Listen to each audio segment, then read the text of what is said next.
नमस्ते विद्यार्थी मित्रों, हम आज कक्षा 8 के पाठ 2 तक हम पढ़ लिया। अब हम तीसरा पाठ पढ़ेंगे, मत बांटो इंसान को। उसका साहित्य प्रकार है कविता और उसके कवि है विनय महाजन, जिन्होंने इस कविता में हमें ये सीख दी है कि हमें इस संसार के सभी भेदभाव भूलकर एक बनकर यानी मिलजुल कर रहने की बात की है। जिस प्रकार प्रकृति के तत्व एक होकर रहते हैं, उसी प्रकार हम इस संसार में भी एक बनकर रहे यानी मिलजुल कर रहे, किसी प्रकार का भेदभाव न रखे और विश्व बंधुत्व की भावना से हम आगे बढ़े और इस संसार में समानता की भावना से रहे।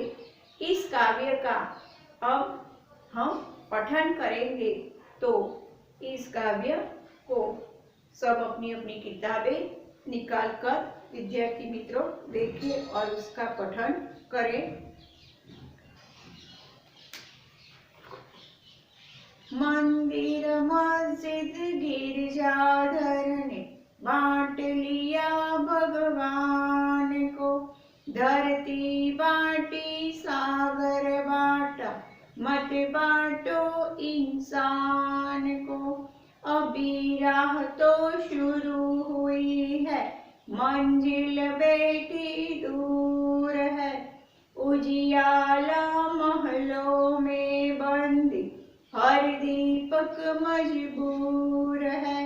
मिला न सूरज का संदेशा, हर घाटी मैदान को। धरती बांटी सागर बांटा, मत बांटो इंसान को। अभी हरी भरी धरती है, ऊपर नील वितान है। पर न प्यार हो तो जग सूना, जलता रेगिस्तान है। अभी प्यार का जल देना है, हर प्यासी चट्टान को। धरती बांटी सागर बांटा, मत बांटो इंसान को। साथ उठे सब तो पहराओ, सूरज का हर द्वार पर। हर उदास आंगन का कहो, खिलती हुई बहार पर। रोज न पाए फिर कोई मौसम की मुस्कान को। धरती बांटी सागर बांटा, मत बांटो इंसान को। अब हम कविता की समझूती करेंगे। मंदिर मस्जिद गिरजाघर ने बांट लिया भगवान को।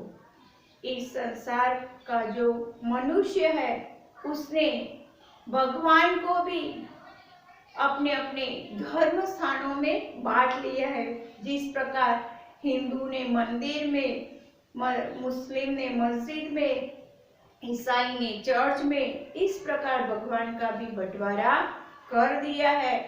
इतना ही तो काम नहीं है, तो फिर भी धरती बांटी सागर बांटा, मत बांटो इंसान को। धरती भी बांट ली, यानी धरती पर अलग अलग देश बनवाकर धरती को भी बांट लिया और सागर का भी अलग अलग हिस्सों में बांटकर अपना अधिकार जमा दिया है। इस प्रकार लोगों ने, संसार के लोगों ने मंदिर मस्जिद चर्च यानी गिरजाघर को लेकर भगवान को भी बांट दिया और धरती भी बांट ली, सागर भी बांट दिया। लेकिन कवि कहते हैं कि ये सब भी बांटने पर भी एक चीज को बांटना नहीं चाहिए, और वो है मत बांटो इंसान को, यानी इस संसार के मनुष्य को बांटो नहीं। फिर कितना भी बांट लो, लेकिन इस इंसान यानी मनुष्य को बांटना नहीं। अभी राह तो शुरू हुई है, मंजिल बैठी दूर है।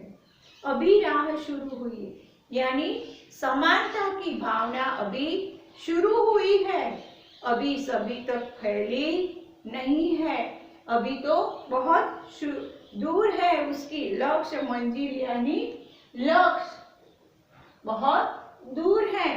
अभी भी वो पूरी तरह सभी के पास नहीं पहुंची। उजियाला महलों में बंदी हर दीपक मजबूर है। उजियाला यानी प्रकाश, उजाला, और महलों में बंदी, बंदी यानी कैद, कैदी है। यानी कहता है कि उजियाला बिजली का जो प्रकाश है वो धनवान लोगों के घरों में बंदी है, कैदी है। अभी तक गरीबों के घर पर तो दीपक ही यानी दिया ही जल रहा है। अभी वो गरीब लोग मजबूर है कि जिनके घर पर दिए जल रहे हैं, यानी अभी तक समानता की भावना सभी के घरों में नहीं दिखती। मिला न सूरज का संदेशा हर घाटी मैदान को, यानी सूरज का जो संदेशा है समानता का वो हर घाटी, घाटी यानी खीन कहते हैं जिसे, हर घाटी, पहाड़ और मैदान को भी नहीं मिला उसका प्रकाश। धरती बाटी सागर बाटा मत बाटो इंसान को। अभी हरी भरी धरती है ऊपर नील वितान है।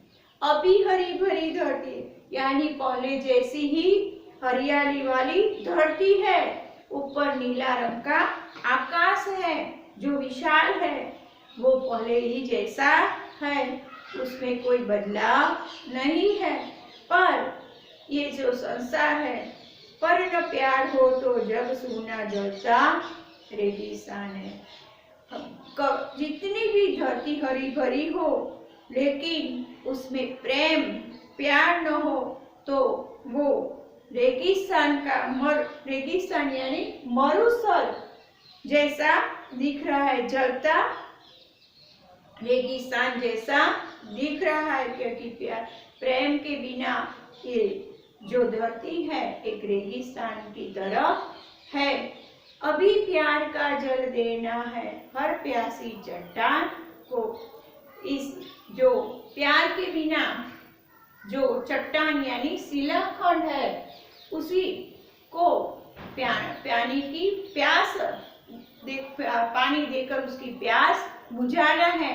उसी प्रकार हमारे जीवन में, संसार में जो लोग हैं जो प्रेम के बिना अपना जल रहे हैं, उसको उनकी प्रेम का जल देकर, उनको भी प्यार का जल देकर उनकी तरस को भी छिपाना है। धरती बाटी सागर बाटा मत बाटो इंसान को। साथ उठे सब तो पहरा हो सूरज का हर द्वार पर। साथ उठे यानी सब में समानता की भावना जाग उठे तो किसी के घर पर हर सूरज का संदेह द्वार खुला हो जाएगा, यानी सूरज का प्रकाश सभी को मिलेगा। हर उदास आंगन का हक हो खिलती हुई बहार पर। किसी के घर पर समानता की भावना सब में आने पर, सभी के द्वार खुले होने पर किसी का आंगन उदास नहीं होगा, वो खिलती हुई यानी बाग के समान, बाग में खिलने वाले फूलों की तरह उसका भी चेहरा खिल उठेगा, यानी खुशियां सभी के घरों में दिखने मिलेंगी। रौद न पाए फिर कोई मौसम की मुस्कान को।